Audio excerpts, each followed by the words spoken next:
नमस्कार। हरी भूमि news bulletin में आपका स्वागत है। सबसे पहले नजर डालते हैं आज की प्रमुख हेडलाइंस पर। हरियाणा में ईवीएम की गई थी हैक। दिल्ली और हरियाणा में घर से काम करेंगे कर्मचारी। बिहार में पुलिस वाले कर रहे थे शराब की तस्करी। शादी से मना किया तो लड़की को मार डाला। तेंदुए का मांस पकाकर खा गए 2 लोग। ईडी के छापे से गरमाई महाराष्ट्र की राजनीति। अब खबर विस्तार से। सबसे पहले बात करते हैं हरियाणा में ईवीएम मशीन में हुई कथित गड़बड़ी की। कांग्रेस के हरियाणा प्रभारी दीपक बाबरिया के पास आए एक मैसेज ने एक बार फिर ईवीएम पर सवाल खड़े कर दिए हैं। क्या भाजपा का सत्ता में आना ईवीएम की बदौलत आसान हुआ? क्या ईवीएम के कारण कांग्रेस हरियाणा में जीती हुई बाजी हारी? क्या वाकई हरियाणा विधानसभा चुनाव में मैंडेट की चोरी हुई? ये तमाम सवाल हरी भूमि टीवी के नहीं, अपनी हार से बौखलाई कांग्रेस के है। चुनाव आयोग के स्पष्टीकरण के बाद ऐसा लग रहा था ईवीएम का मामला कांग्रेस की फ्रस्ट्रेशन का मामला है और ये मामला अब दफन हो चुका है, लेकिन दीपक बाबरिया को मिले सनसनीखेज मैसेज ने ईवीएम के मामले को एक बार फिर जिंदा कर दिया है। हरियाणा कांग्रेस के प्रदेश अध्यक्ष उदय भान ने ईवीएम के मामले को उठाते हुए दावा किया कि 8 अक्टूबर को चुनाव के नतीजों से पहले कांग्रेस के हरियाणा प्रभारी दीपक बाबरिया को एक मैसेज मिला। उन्होंने कहा था कि दीपक बाबरिया को चुनावी नतीजों से पहले सुबह 7:30 बजे मैसेज आया था, जिसमें कहा गया था कि कांग्रेस 14 सीटें लूज करेगी। इस मैसेज में दावा किया गया था कि बीजेपी 14 विधानसभा सीटों पर ईवीएम को हैक करके जीत जाएगी। कांग्रेस के प्रदेश अध्यक्ष उदय भान ने दावा किया कि इस तरह के 3 मैसेज दीपक बाबरिया को मिले थे, लेकिन उस दिन उनकी तबीयत खराब थी, इसलिए ये मैसेज 9 अक्टूबर को पढ़े गए। उदय भान ने कहा कि मैसेज में सुबह ही बता दिया गया था कि कांग्रेस कौन कौन सी 14 सीटें हार रही है। उदय भान ने यह भी दावा किया कि इस मामले में जो व्यक्ति दीपक बाबरिया उसे जानते हैं। उदय भान ने कहा कि दीपक बाबरिया को आशंका है अगर वे उस व्यक्ति का नाम लेंगे तो उसका मर्डर हो सकता है, इसलिए वे उसका नाम नहीं बता रहे हैं। कांग्रेस प्रभारी उदय भान ने कहा कि ईवीएम को लेकर कांग्रेस ने चुनाव आयोग में शिकायत की थी, लेकिन हमें कोई वहां से कार्रवाई की उम्मीद नहीं थी। चुनाव आयोग पहले ही सरकार के इशारे पर काम कर रहा था। आपको बता दें कि 3 दिन पहले भूपेंद्र हुड्डा ने भी कहा था कि भाजपा लोगों को धोखा देकर तथा ईवीएम की कृपा से सत्ता में आई है, क्योंकि उस समय पूरा जनमत भाजपा के विरुद्ध था। अब बात करते हैं दिल्ली और हरियाणा में खतरनाक प्रदूषण की। दिल्ली और हरियाणा सरकार ने अपने कर्मचारियों के लिए वर्क फ्रॉम होम की पॉलिसी बनाई है। दोनों राज्यों में प्रदूषण की वजह से हालत खराब है। दिल्ली सरकार ने एक बड़ा फैसला लिया है। दिल्ली में प्रदूषण कम करने के लिए दिल्ली सरकार ने सरकारी दफ्तरों में वर्क फ्रॉम होम की नीति लागू करने का फैसला लिया है।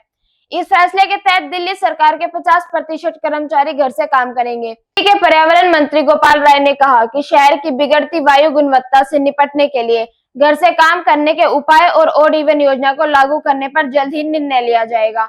उन्होंने कहा था कि दिल्ली में हवा की गुणवत्ता रविवार से गंभीर प्लस श्रेणी में बनी हुई है। उधर हरियाणा में वायु प्रदूषण और कोहरे को देखते हुए गुरुग्राम के डीसी अजय कुमार ने वर्क फ्रॉम होम के लिए एडवाइजरी जारी की है। डीसी अजय कुमार ने कहा कि कॉर्पोरेट व प्राइवेट सेक्टर की कंपनियां 50% स्टाफ को वर्क फ्रॉम होम की अनुमति दे, ताकि कर्मचारी अपने घर पर रहकर काम कर सके।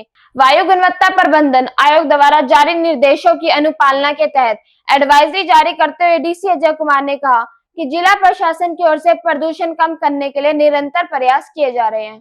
अगली चौंकाने वाली खबर बिहार से आ रही है।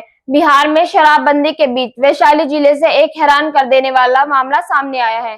जिले में पुलिसकर्मी न केवल बरामद की हुई खुद पी जाते हैं, बल्कि उसकी तस्करी भी कर रहे थे। बताया जाता है कि पुलिस को गुप्त सूचना मिली कि महुआ थाना के अंतर्गत पुलिस टीम अलग अलग छापेमारी में बरामद की हुई शराब को चोरी छुपे अपने पास रख लेती है।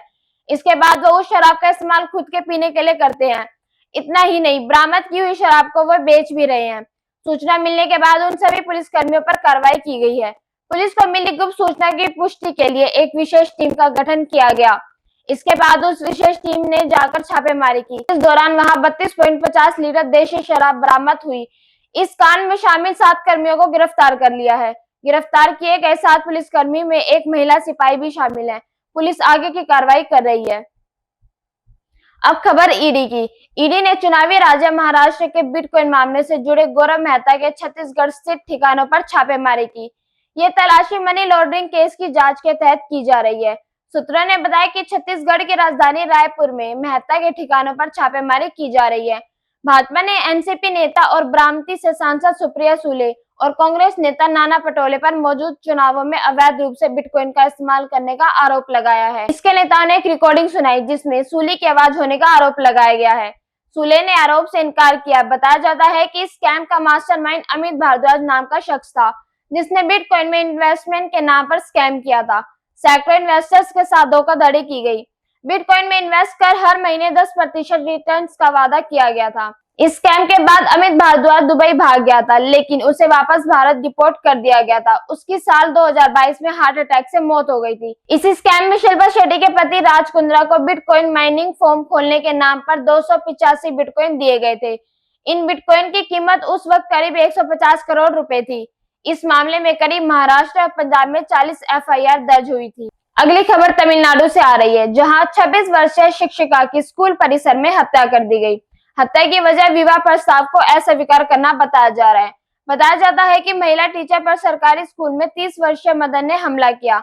उसकी गर्दन पर गहरे घाव होने के कारण उसे अस्पताल ले जाया गया, लेकिन रास्ते में शिक्षिका की मौत हो गई।